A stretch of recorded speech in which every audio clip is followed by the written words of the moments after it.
G'day Pickleball family. First thing to know, as shared on pickleball.com by author Jim Kloss this week in the Pickle Sphere. This looks to be a very, very interesting week in the pickleball world. We have the PPA finals to be immediately followed by the MLP Season 2 playoffs, both taking place in San Clemente, California. Both events feature fields limited in size. Let's take an in-depth look at each event and what we can expect to see. Number one, the PPA Tour Finals. The end of 2023 brings us the PPA Tour Finals, featuring the top points earning players for the year. The same events will be played, singles, gender doubles, and mixed doubles, but each with a very limited field.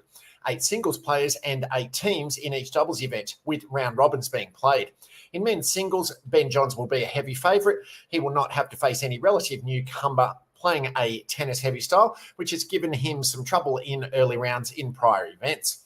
With just the top 8 playing, no match will be considered easy, but Ben has proven he can typically handle this field. J.W. Johnson had a good singles tournament the last time out. This may be his chance to show what he can do against Ben. Prediction, Ben Johns wins gold. In women's singles, it is hard to see any result other than ALW, Annalie Waters, and CP, Catherine Parento, going 1-2. Last time out, CP had ALW on the ropes, but could not close the deal. Can Parento win the final meeting of 2023? Prediction, another gold for Annalie Waters. Mixed doubles features many of the same teams we so often see, but some also that are not as common. The pairs were set by a draft process where the player with the highest points got to choose their partner. The player with the next highest points who had not yet been picked then chose their partner. The process continued until all players were picked. The one interesting pick was made by Riley Newman, who was number 3. After Ben Johns picked ALW, Riley had his pick of any of the 7 other women in the draw. He picked Vivian David, passing up Anna Bright, CP, and Jessie Irvine, who he had played several recent events with. David is a perfectly fine player and a reasonably good fit with Riley, but it was interesting to see the choice. Most of the other partnerships are as expected, with McGuffin, Jansen, and Fraser Irvine being some new ones. Prediction, hard to see anyone beating Ben and ALW. The toughest matchup should be against Newman David, but John's ALW have too much power for David to resist. In women's doubles, the powerhouse duo of ALW-CP is there looming over the field. It feels like the only question is who gets second. In the draft, Bright with the third choice skipped Smith, Kovalova, Jones, Jansen, Dizon, Irvine, and Wright to pick David. Interesting choice there. I wonder if there wasn't some professional courtesy involved with many of the picks. Better players were sometimes skipped over so that regular partnerships could be utilised in the event. Was it all arranged by the players beforehand? Did some players say, don't pick me, I don't want to play with you? Anyway, ALW-CP look to be overwhelming favourites in this event. Prediction, ALW and CP win easily. Finally, in men's doubles, we again have the usual partnerships of Ben and Colin Johns and J.W. Johnson and Dylan Fraser. Matt Wright had the 5th pick, and wouldn't it have been interesting to see him pick Riley Newman? Instead, as I had predicted, he skipped Riley to take James Ignatowicz. Riley, with the next pick, skipped many players to take Thomas Wilson. Tyson McGuffin, with the next pick, then skipped everyone to take number 16, Deckel Barr. We end up with a number of interesting partnerships, including Arnold Kohler and De Villiers Young. Prediction, a very interesting field. Can anyone go undefeated? The J.W. Johnson, Dylan Fraser versus Johns Brothers matchup is the marquee contest, but so many other matches will be a lot of fun to watch. Wright Ignatowicz versus Newman Wilson is must-see TV. I will go with a small upset in this event and pick J.W. and Dylan to win it all. Number 2, the MLP Season 2 playoffs. The day after the PPA finals are done, the players move over to the MLP playoffs. An abbreviated format this time, with Orlando facing DC and Chicago facing Miami.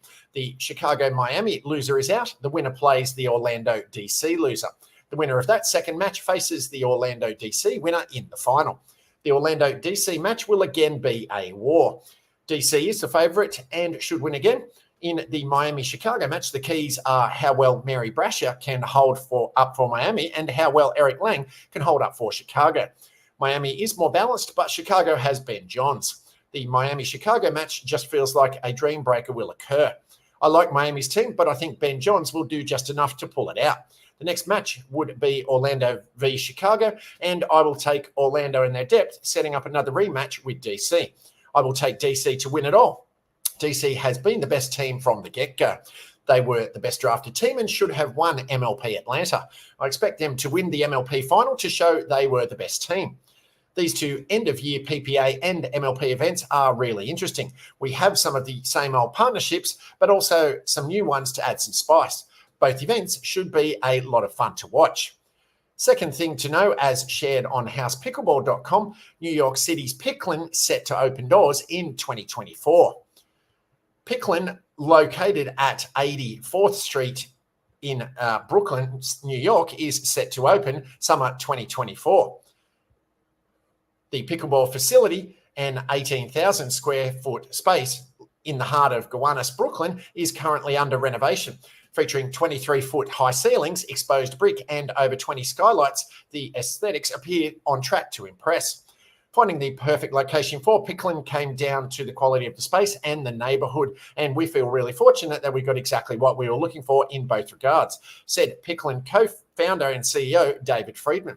For the space itself, we needed somewhere with good column spacing, high ceilings, the basic requirements of the sport, but we also wanted it to feel like a place where you'd really want to hang out in.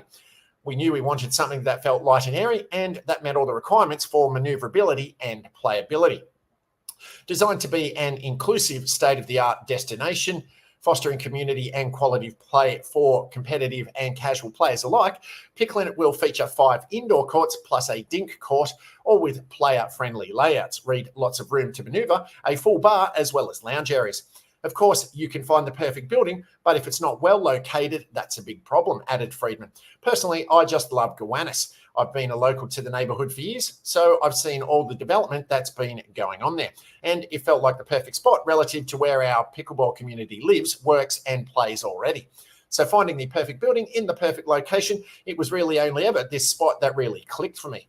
Rather than the traditional entertainment, the Picklet crew is envisioning a social hangout and pickleball club, serving drinks and snacks provided by partnerships with local vendors. The team views this as the best way to focus on their core business while provide an incredible experience to everyone who walks through the Picklin doors. This is such a versatile sport that offers lots of different ways to enjoy yourself and get something out of it, concluded Friedman. So we hope that our contribution to the local culture of pickleball is one that makes it easier and more enjoyable to take advantage of all that pickleball can be in your life. It's connective, it's competitive, it's social. It's really a special game, and it deserves spaces like Picklin that will elevate the experience. And if you're watching or listening this far into the update and this has elevated your experience, please be sure to dink that like button, whether you're watching or listening on YouTube, Facebook, LinkedIn, or Spotify, so that this update can be found by and shared with other fellow pickleballers.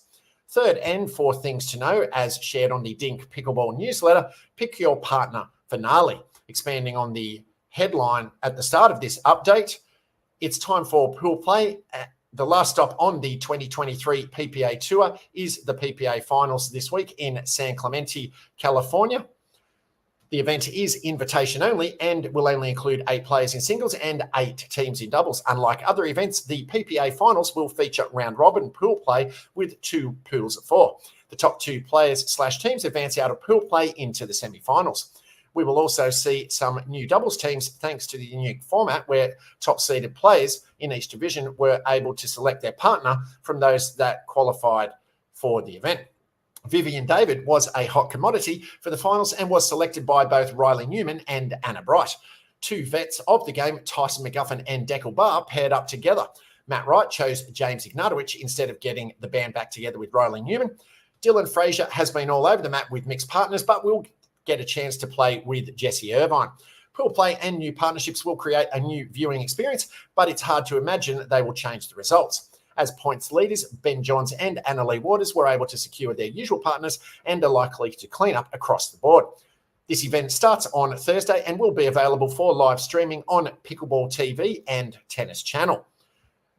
Fourth thing to know, in the Arizona Pickleball League in Phoenix, Arizona, final match of the regular season. Week 10 presents us with an interesting matchup between the 3-0 Gilbert Gladiators versus the 0-3 Surprise Stingers. If the Stingers win, they sneak into the playoffs and knock the Scottsdale Scorchers out of the playoffs. If the Stingers win big by at least 18 points, they knock the Gladiators out of the top seed, and the Peoria Pythons close the season in first place. And that's the beauty of the Arizona Pickleball League, all the storylines and possibilities that take place as we wind our way towards the close of the regular season and prepare for the playoffs. The Gladiators, Ashley Candelaria, Ariel Butler, Augie Gee, and Craig Johnson. The Stingers, Alex Walker, Angie Walker, Nico Montoya, and Adrian Larraguetta. How to watch? Watch on the YouTube channel. Paddles up.